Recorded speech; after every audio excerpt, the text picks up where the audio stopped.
네, 여러분 안녕하십니까. 국어 김현동입니다. 오늘도 바쁘니까 바로 시작할게요. 지난 시간에 배웠던 거 한번 정리해 보겠습니다. 제시문 있다고 가정할 때 일치 여부를 묻는 거라고 했습니다. 네, 이제 좀 익숙해지셔야 됩니다. 정답 1번이라고 가정할게요. 예, 그러면 2, 3, 4, 5는 정답이 아닙니다. 본문의 내용과 일치하지 않는 거죠. 그렇다면 1번과 2, 3, 4, 5도 일치하지 않습니다. 이렇게 되면 어떻게 되냐면 제시문이 없다고 하더라도 정답은 답이 나와야 됩니다. 정답은 1번입니다. 오늘 다룰 내용은요. 특히 예술 제시문에서 주로 등장하는 관점에 대한 겁니다. 잘 한번 들어보세요.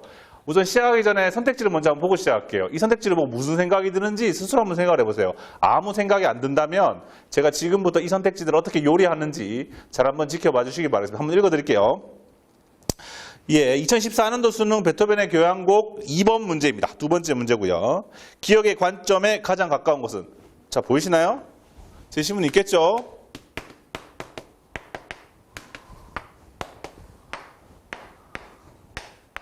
기억이라는 게 있겠죠, 뭐. 그 선택지가 5개가 나올 겁니다. 그 선택지 5개 중에 하나가 정답일 거예요.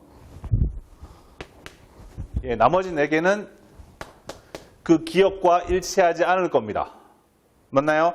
근데 우리는 아직 기억을 보지도 않았지만, 선택지만으로도 정답은 나와야 됩니다.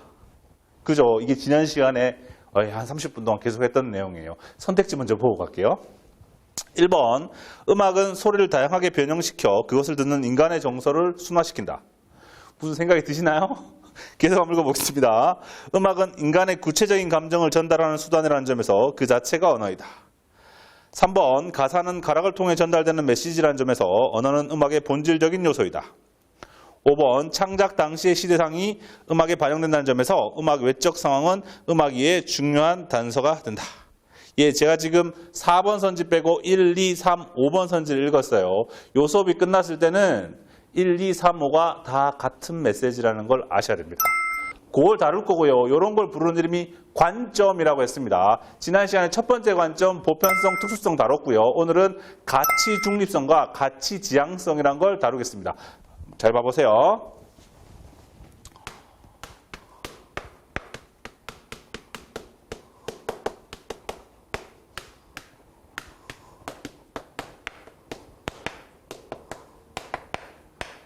왜 2번이냐면 지난 시간에 1번 보편특수 했죠.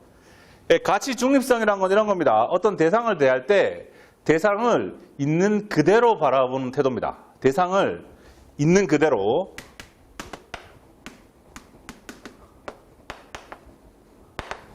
그 자체로 보는 겁니다.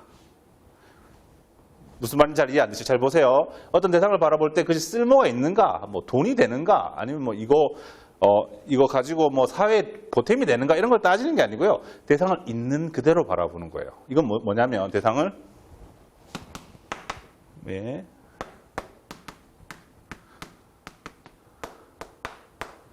무목적적으로 바라본다고 합니다. 이게 재밌는 건 뭐냐면 얘는 더 이상 목적이 없어. 이 말은 얘는 수단이 아니야. 이게 무슨 뜻이냐면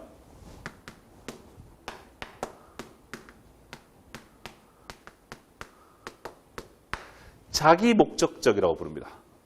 낱말만 어렵습니다. 개념은 제가 제일 처음에 말씀드렸던 가치 중립성 다 같은 말입니다. 왼쪽은 왼쪽끼리 다 같은 말, 오른쪽은 오른쪽끼리 다 같은 말입니다. 대상을 바라볼 때 자기 연관적으로 바라본단 말입니다. 다른 것과의 연관성에 관심이 없어요. 있는 그대로.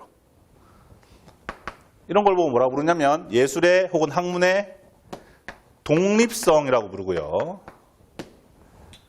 그냥 스쳐 지나가기 쉬운 가장 중요한 단어가 남았습니다. 그게 뭐냐면 이게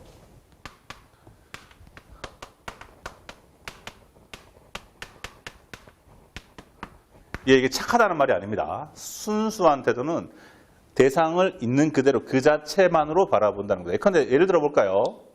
자, 보세요. 누군가 어떤 화가에게 이렇게 질문을 하는 겁니다. 너 그림을 왜 그리니? 그럼 이 화가의 답변은 이렇게 나올 겁니다. 아름다움을 추구하기 위해서. 잘 한번 생각해 보세요. 이게 목적이 있는 건가요? 예술이라는 게 원래 아름다움을 추구하는 거예요. 너 왜 그림을 그리니? 라는 질문은 너 왜 아름다움을 추구하니? 라는 질문이에요. 근데 그 질문에 대한 답변이 아름다움을 추구하기 위해서 아름다움을 추구해. 예. 자기 목적적이란 말. 무슨 말인지 이해되시나요? 학문으로 바꿔서 얘기해 볼까요? 천문학이라고 합시다. 천문학. 예, 천문학자들이 대체로 굉장히 황당하잖아요. 막 빛의 거리로 50억 광년 떨어져 있는 별을 막 관찰하고 그럽니다. 그 천문학자에게 이렇게 질문해 볼게요. 너 그 별을 왜 관찰하니? 나는 우주의 신비를 알고 싶어. 진리를 알고 싶어. 이렇게 답변을 할 겁니다. 잘 생각해 보세요. 학문이라는 게 원래 진리를 탐구하는 겁니다. 너 왜 별을 관찰하니? 라는 말은 너 왜 진리를 탐구하니? 라는 질문이랑 똑같습니다.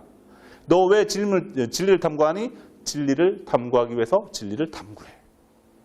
무슨 말씀인지 아시겠죠? 그래서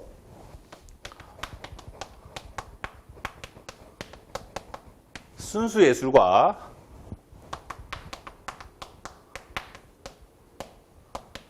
순수 학문을 옹호하는 관점이 바로 이 가치 중립적 태도입니다. 이해되시죠? 자, 오른쪽 가치 지향성은 뭐냐면요. 대상을 있는 그대로 바라보는 것이 아니라 대상을 무언가의 수단으로 생각하는 겁니다. 그래서 이 태도는 쓸모 있는가를 바라봅니다. 대상을 수단 취급하는 거예요.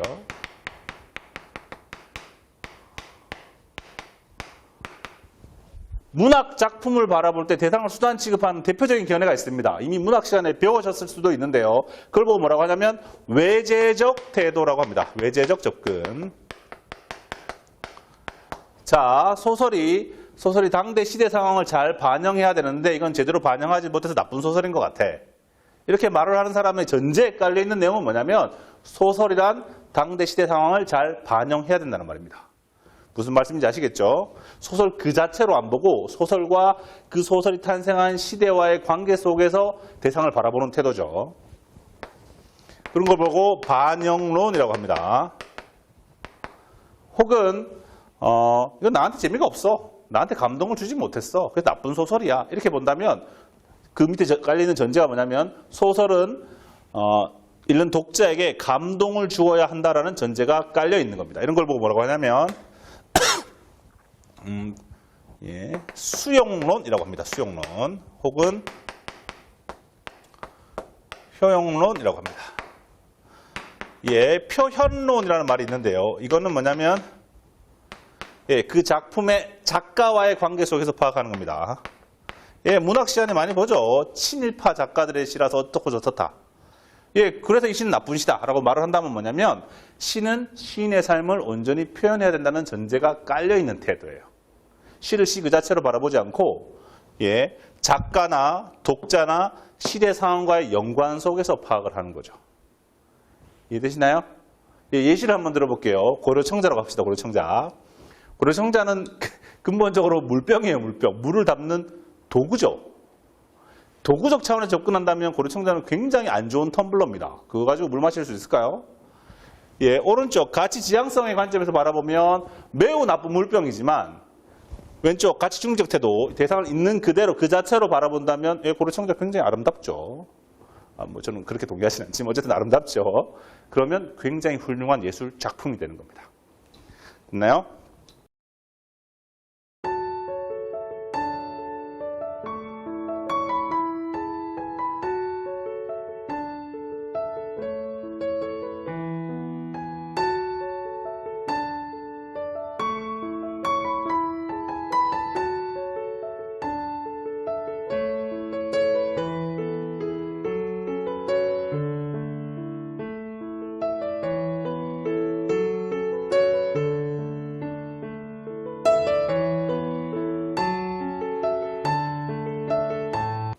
자, 요거랑 한 세트인데요. 하는 김에 요거까지 같이 해보겠습니다. 또 하나의 관점 대립은 뭐냐면 형식과 내용의 관점 대립입니다. 자, 보세요. 3번은요, 원래대로 하면 그대로 2번 밑에 들어갈 수 있습니다. 무슨 말이냐면 2번, 3번 합쳐서도 왼쪽은 왼쪽이 다 같은 말, 오른쪽은 오른쪽이 다 같은 말입니다. 이해되시죠? 예. 같이 봐두시면 되겠습니다. 네, 형식은 뭐냐면 예술 작품의 형식적 측면만을 바라보는 겁니다. 예, 음악이라고 하면 그 자체만을 바라보는 태도고요. 이게 조각 작품이다. 그러면 그 조각 작품의 조형미나 뭐 안정감 이런 걸 바라보는 겁니다. 미술 작품이라면 작품의 선이나 면, 색 같은 것들을 바라보는 태도입니다. 이걸 보고 구성적 아름다움, 구성미라고도 하고요. 예술 작품의 비례가 어떻다, 비율이 어떻다 이런 말 있죠. 예, 비례미라든가 비율, 구도 이런 것들을 가지고 대상을 접근하는 태도를 대상의 형식을 본다라고 얘기합니다. 반면 내용은 뭐냐면 그 대상을 수단으로 취급하는 거예요. 어떠한 메시지와 줄거리를 전달하기 위한 수단이라고 생각하는 거죠. 그래서 그 작품 내용을 본다는 말은 무슨 말이냐면 그 작품의 주제나 줄거리, 그 작품을 통해서 전달하려고 하는 작가의 메시지, 그리고 그 작품이 우리에게 주는 교훈이나 감동입니다. 자, 음악을 예시로 들어볼게요. 음악에서 내용이 어디에 있나요? 내용이 음표에 있나요? 자, 한번 생각해보세요. 근데 애국가 내용이 어디에 있죠? 예, 제목이나 가사에 있습니다. 자, 지금 우리 뭐 하고 있죠? 예, 관점 두 번째, 세 번째 동시에 했습니다. 왼쪽은 왼쪽 길 다 같은 말, 오른쪽은 오른쪽 길 다 같은 말. 이해되시나요? 제시문 들어가기 전에 제가 시작할 때 읽어드렸던 2번 문제 선지 있죠? 같이 한번 봅시다. 지금 다시 읽을게요. 지금 다시 읽으면 이제 좀 다른 게 보일 겁니다. 아까는 그냥 읽고 나서 멍하셨지 않습니까? 예, 지금 다시 읽어볼게요. 1번, 음악은 소리를 다양하게 변형시켜 그것을 듣는 인간의 정서를 순화시킨다. 음악을 어떻게 바라보고 있습니까? 음악을 어떻게 바라보고 있죠? 다시 읽어드릴까요? 음악은 소리를 다양하게 변형시켜 그것을 듣는 인간의 정서를 순화시킨다. 예, 음악을 음악 그 자체로 바라보지 않고 그것을 듣는 사람과의 연관 속에서 파악하고 있어요. 보이시나요? 예. 감상자와의 연관 속에서 파악하고 있어요. 모르긴 몰라도 2번의 1번 선지와 같은 관점을 가진 사람이라면 음악을 인간 정서를 순화시키는 수단으로 취급하고 있는 겁니다.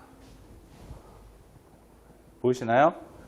예. 인간 정서를 순화하면 좋은 음악, 순화하지 못하면 나쁜 음악이라고 취급을 하겠죠. 2번 보겠습니다. 음악은 인간의 감정 전달을 전달하는 수단. 보이시나요?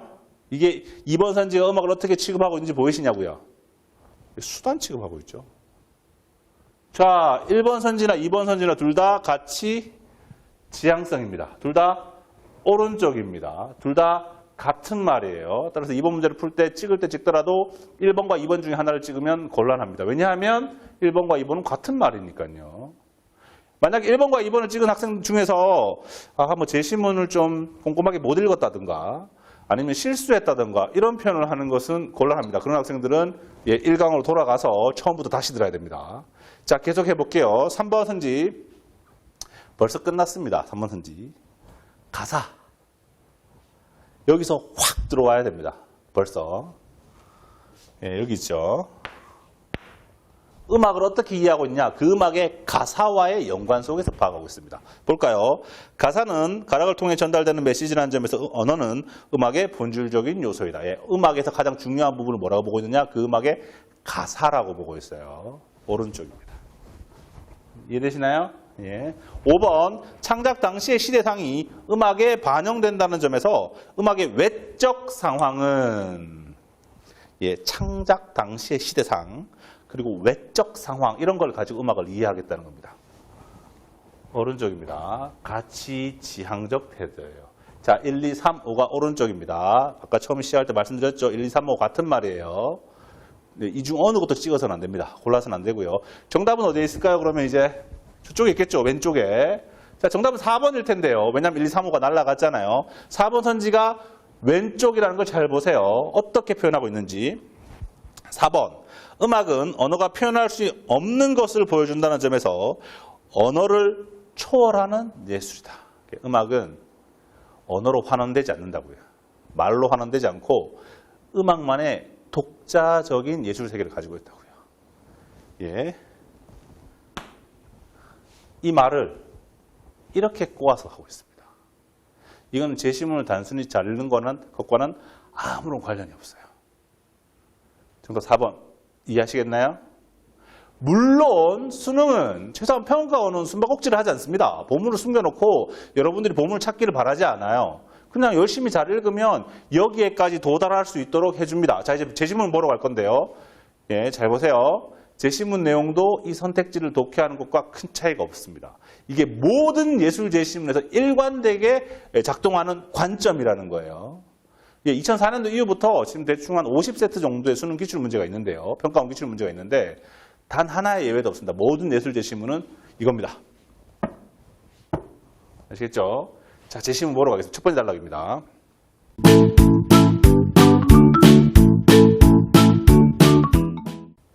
자, 천천히 한번 읽어볼게요. 베토벤의 교향곡은 서양 음악사의 한 획을 그은 걸작으로 평가된다. 이 글의 관심 대상은 베토벤의 교향곡인가 봅니다. 그게 어쨌다는 건지 한번 보러 가시죠. 그 까닭은 음악 소재를 개발하고 그것을 다채롭게 처리하는 창작 기법의 탁월함. 네, 창작 기법 박수 한번 쳐보시겠어요? 네, 전 여기서 독해 끝났습니다. 네, 창작 기법. 왼쪽 오른쪽. 당연히 모르시겠죠. 물음표 좋습니다. 전 여기서 독해 끝났는데 요 제시문 독해 끝난 뒤에 다시 돌아와서 제시문 셋째 줄로 돌아가 보세요. 제가 왜 여기에서 독해가 끝났다고 말하는 건지 아실 수 있을 겁니다. 계속 한번 볼게요. 연주 시간이 1시간 가까이 되는 제3번 교향곡 영웅에서 베토벤은 으뜸화음을 펼친 하나의 평범한 소재를 모티브로 취하여 다양한 변주와 변형 기법을 통해 통일성을 유지하면서도 가락을 다채롭게 들리게 했다. 이 음악의 내용이나 줄거리를 알 수 있나요, 지금? 없죠. 그런 말이 한마디도 없어요, 지금.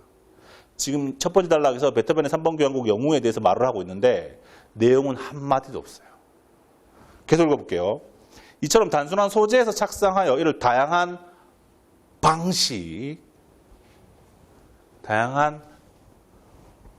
방식으로 가공함으로 성취된 복잡성은 후대 작곡가들이 본받을 창작 방식의 전형이 되었으며 유례없이 늘어난 교향곡의 길이는 그들이 넘어야 할 산이었다. 내용은 한마디도 없어요. 이걸 아셔야 됩니다. 이걸 눈치채야 됩니다. 세 번째 단락으로 한번 가볼게요. 세 번째 단락. 빈의 새로운 청중의 기는 유럽의 다른 지역의 청중과는 달리 네, 여기입니다. 평가원은 굉장히 섬세하게 언어를 골라서 쓰고 있어요. 제시문이 이렇게 길다고 해서 아무 단어나 막 갖다 놓지 않습니다. 순수 기약을 향해 열려 있었답니다. 빈의 새로운 청중의 기는 왼쪽 오른쪽 이제 와야 됩니다. 순수 기약.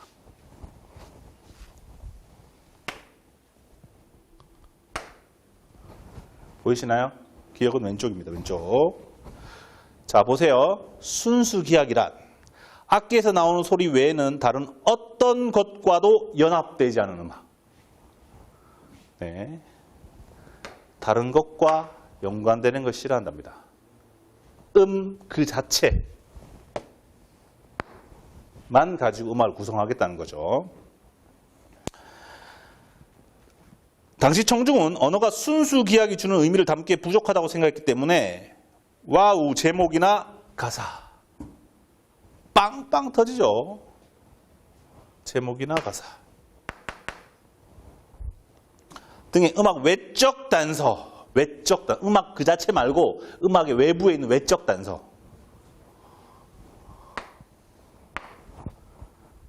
를 원하지 않았다. 그들이 원했던 것은 말로 형용할 수 없는 무한을 향해 열려있는 음악 그 자체.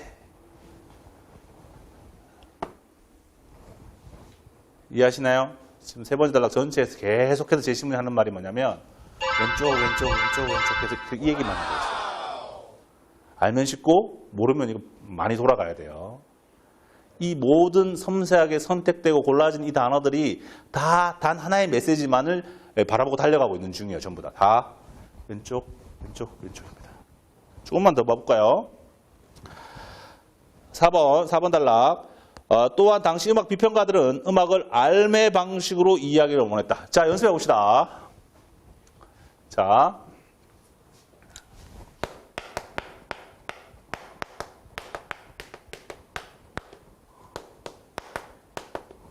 이게 무슨 말인지 모르겠죠? 처음 들어보셨을 겁니다. 자, 이제 제 신문을 같이 읽으면서 이게 왼쪽이 될지 오른쪽이 될지 같이 한번 검토해 봅시다. 자, 또한 당시 음악 평가들은 음악을 알매 방식으로 이야기를 원했다. 이는 음악을 정서의 촉발자로 본 이전 시대와는 달리, 이전 시대는 음악을 어떻게 봤다? 정서를 촉발시키는 수단으로 본 거예요. 이해되시나요? 알매 방식으로 이해하는 태도가 뭐냐면 정서의 촉발자로 본 이전 시대와 다른데, 정서의 촉발자로 본다는 말이 무슨 말이냐면 음악을 정서를 촉발시키는 수단으로 본다는 점입니다. 네, 오른쪽이죠. 왼쪽입니다. 자, 계속 보겠습니다. 네. 이는 음악을 정서의 촉발자로 본 이전 시대와는 달리 음악을 감상자가 능동적으로 이해해야 할 대상으로 인식하기 시작했다. 예, 또 능동적 이해의 대상. 뭔 말인지 몰라도 이게 최소한 왼쪽이라는 건 알아야 되고요. 능동적 이해의 대상이 무슨 뜻이냐? 음악을 그 자체로 보는 것, 무목적으로 보는 것, 자기 목적적으로 보는 것, 자기 연관적으로 보는 것, 무연관적으로 보는 것, 독립적으로 보는 것, 순수한 태도를 가지는 것, 다 같은 말이에요. 이해되시나요? 왼쪽이니까. 왼쪽은 왼쪽끼리 다 같은 말이니까 이 말 자체가 무슨 말인지를 아는 것과 변론으로 이게 하여튼 같이 중립적 태도구만 이라는 것만 알고 지나가셔도 충분합니다. 자, 계속 보겠습니다.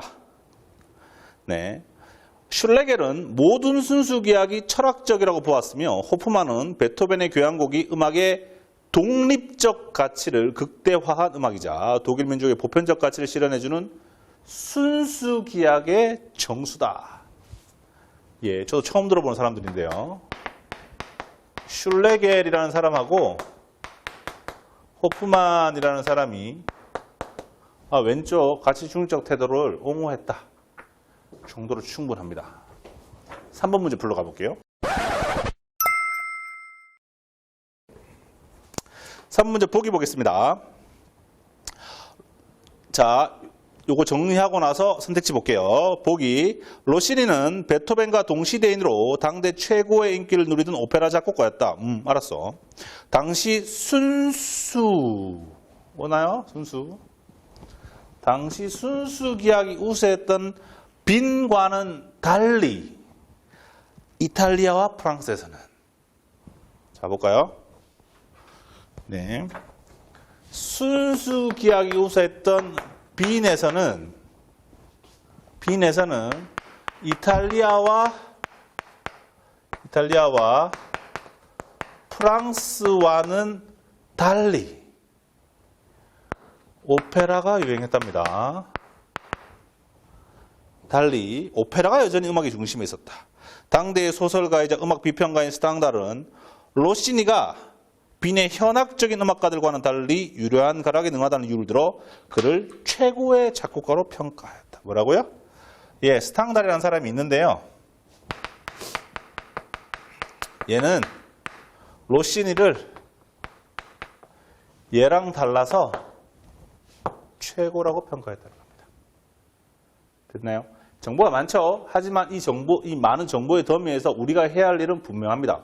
왼쪽인지 오른쪽인지 빨리 정리하면 그뿐입니다. 선택지 한번 볼게요. 5번 선택지부터 거꾸로 한번 거슬러 와 보겠습니다. 5번 선택지. 자, 5번. 당시 오페라가 여전히 인기를 얻을 수 있었던 것은 오페라 어딨나요? 오페라 찾으셔야 됩니다. 이제 오페라 오른쪽 다시 읽어드릴게요. 당시 오른쪽이 여전히 인기를 얻을 수 있었던 것은 음악을 정서의 촉발자 오른쪽이 아닌 능동적 이해의 대상 왼쪽으로 보려는 청중의 견해 때문이겠군. 다시 번역해 드릴까요? 오른쪽이 인기 있었던 것은 오른쪽이 아니라 왼쪽 때문이랍니다. 말이 되나요? 그 자체로 아웃입니다. 어제랑 틀리는 패턴도 똑같죠. 자, 다시 볼까요? 스탕달에 따르면 4번 선입니다. 스탕달에 따르면 스탕달 오른쪽에 따르면 로시니의 음악은